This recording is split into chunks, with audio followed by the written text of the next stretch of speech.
పూరా local. Welcome to పూరా local. ఆస్తి తగ్గిన అగ్రస్థానం మాత్రం అంబానీదే. ఈ ఏడాది హురూన్ విడుదల చేసిన ప్రపంచ కుబేరుల జాబితాలో భారత్ నుంచి 284 మంది చోటు లభించింది. పోయినసారి జాబితాతో పోలిస్తే ఈ ఏడాది 13 మంది పెరిగారన్నమాట.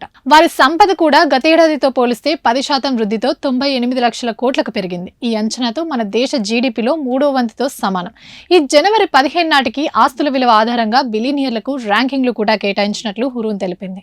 Reliance industries chairman Mukesh Ambani మరోసారి భారత కుబేరుల జాబితాలో అగ్రస్థానంలో నిలిచారు. ఆసియా ఖండంలోనూ ఆయనే నెంబర్ 1.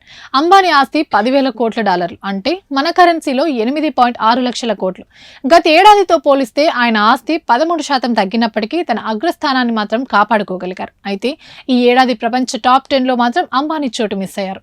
మరోవైపు అదానీ గ్రూప్ అధిపతి గౌతమ్ అదానీ 8.4 లక్షల కోట్ల ఆస్తితో 2వ స్థానం దక్కించుకున్నారు. గడిచిన ఏడాది కాలంలో ఆయన సంపద దాదాపు 1,00,000 కోట్ల మేర పెరిగింది.